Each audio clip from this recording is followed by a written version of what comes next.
Dussehra special गोड कडाकणी गूळ किंवा साखर घालून पारंपरिक पद्धतीने बनवल्या जातात। या ठिकाणी मी साखर घालून बनवली आहे। खूप टेस्टी झालेले आहेत आणि खुसखुशीत सुद्धा झालेले आहेत। परफेक्ट मेजरमेंट आहे, नक्की ट्राय करून बघा।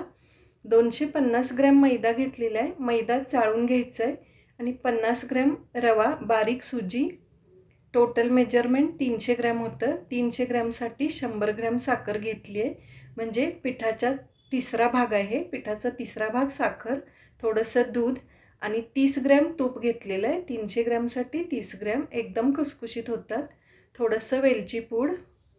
मैदा एका बाउलमध्ये काढून घेते। मैदा चाळून घेणं ही प्रोसेस खूप महत्त्वाची आहे। मी हे चाळून घेतलेलं आहे। तूप चोळून घ्यायचं आहे मैद्याला। तूप फक्त मेल्ट करून घेतलेलं आहे, कडक तापवायचं नाही आहे। अंदाज येण्यासाठी मी भाजीच्या चमच्यामध्ये घालून दाखवते आहे।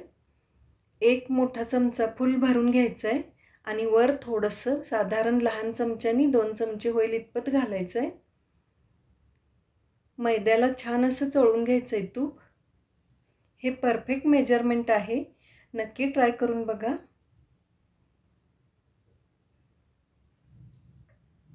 मैद्याऐवजी थोडंसं गव्हाचं पीठ वापरलं तरी सुद्धा चालू शकतं, किंवा हाफ हाफ घेतलं तरी चालतं।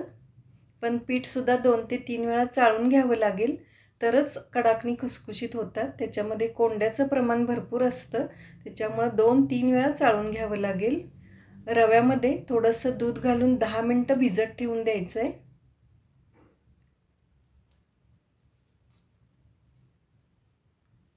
दूध थोडंसं गरम करून पुन्हा थंड करून घेतलेलं आहे। निरसं दूध आहे, फुल फॅटचं दूध आहे। हवं तर पाण्यामध्ये सुद्धा मळू शकता, पण दुधामुळे छान आणि खुसखुशीत होतात। रवा छान फुलून आलेला आहे 10 मिनिटांनी। मैद्यामध्ये हा रवा ॲड करून घ्यायचा आहे। साखर सुद्धा मी बारीक करून घेतली आहे, 100 ग्रॅम साखर। हे सुद्धा मी याच्यामध्ये ॲड करते आहे। हे परफेक्ट मेजरमेंट आहे। गोड जास्त आवडत असेल तर अजून थोडं साखर सुद्धा घालू शकता। थोडीशी वेलची पूड आणि एक सिक्रेट पदार्थ आहे हा, 1 चमचा ओवा घालून तुम्ही नक्की ट्राय करा, खूप टेस्टी लागतं। फक्त वेलची पूड आणि साखर घालून आपण नेहमी बनवत असतो, पण ओवा घालून ट्राय करा, खूप छान लागतं, स्वादिष्ट लागतं। हे सगळं छान मिक्स करून घ्यायचं आहे। साखर जास्त झाली तर कडकडीत होतात कडाकणी, त्याच्यामुळे साखरेचं मेजरमेंट हे परफेक्टच घ्यायचं आहे। दूध घालून घट्टसं मळून घ्यायचं आहे। पीठ घट्टच मळायचं आहे, का तर लाटताना वेडेवाकडे होतात। पीठ पातळ झालं तर गोल आकार येत नाही आहे, त्याला घट्ट मळून घ्यायचं आहे।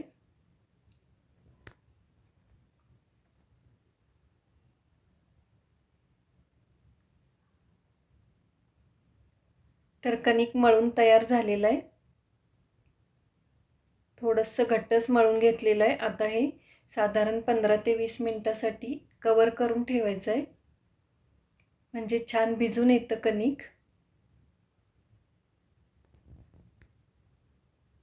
15 ते 20 मिनिटांनंतर कणिक छान भिजून आलेलं आहे आणि आता पुन्हा एकदा छान मळून घेऊन आपल्याला हव्या त्या आकारामध्ये गोळे करून घ्यायचे आहेत। तर मी अर्धा किलोचं मेजरमेंट सांगते आहे। 400 ग्रॅम मैदा, 100 ग्रॅम रवा, टोटल मेजरमेंट 500 ग्रॅम होतं। 500 ग्रॅमसाठी 50 ग्रॅम तूप आणि साखर 150 ते पावणे 200 ग्रॅम घ्यायचं आहे।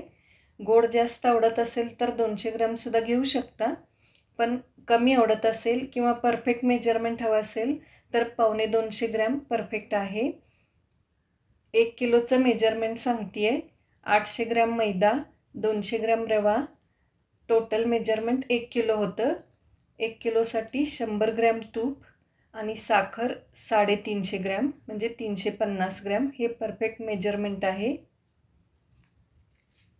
गोड कडाकणी लाटत असताना एकदम पातळ लाटून घ्यायची आहे, तरच ते खायला छान लागतात। आणि तळून घेत असताना महत्त्वाची टीप, मंद आचेवरच तळून घ्यायचं आहे।